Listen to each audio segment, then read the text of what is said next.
आज আমি তোমাদের সাথে শেয়ার করব নিরামিষ আলু পটলের তরকারি। তোমরা অনেক রকম ভাবে আলু পটলের তরকারি তৈরি করেছো, কিন্তু আজকে যে নিয়মটা শেখাবো সেটা খুবই সহজ আর সামান্য কিছু উপকরণ দিয়ে এই রান্নাটা তোমরা তৈরি করে নিতে পারো।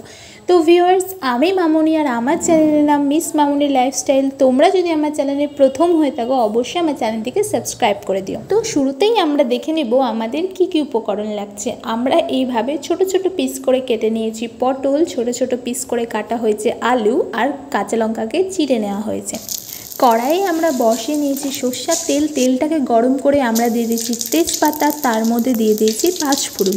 এটা সামান্য ফুটুক, তারপর আমরা দিয়ে দেব সেই চিড়ে রাখা কাঁচা লঙ্কাগুলোকে। সেগুলো দেওয়ার পর আমরা কেটে রাখা সেই পটলগুলোকে কড়াইয়ের মধ্যে ছেড়ে দেব, দিয়ে আমরা এটাকে ভালো করে নাড়াচাড়া করব।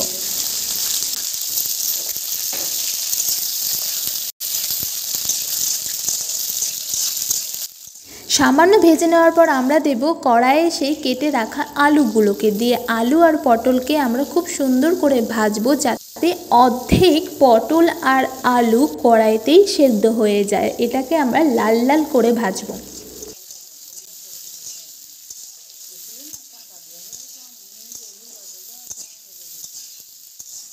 কিছুক্ষণ নাড়াচাড়ার পর আমরা এর মধ্যে দেব পরিমাণ মতো লবণ আর পরিমাণ অনুযায়ী হলুদ। তারপরেও আমরা এটাকে বেশ ভালো করে নাড়াচাড়া করব।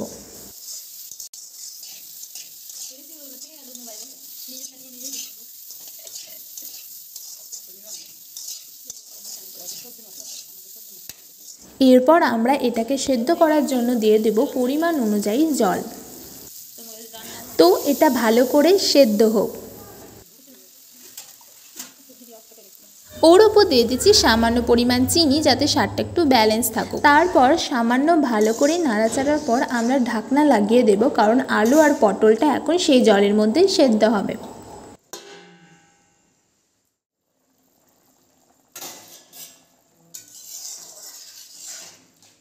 ঢাকনা তোলার পর আমরা দেখলাম যে আলু আর পটলটা সেদ্ধ হয়েছে কিনা। সে ভালো করে সেদ্ধ হয়ে গেছে।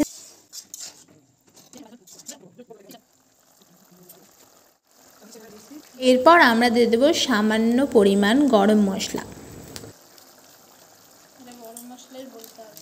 একটু নাড়াচাড়ার পর আমরা করে দেব আমাদের গ্যাস অফ, কারণ আমাদের নিরামিষ আলু পটলের তরকারি একদম তৈরি। তো বন্ধুরা, তোমাদের যদি এই ভিডিওটি সামান্য উপকারে আসে তো ভিডিওটা একটা লাইক করে দিও, একটা কমেন্ট করে দিও, আর চ্যানেলটিকে সাবস্ক্রাইব করে দিও।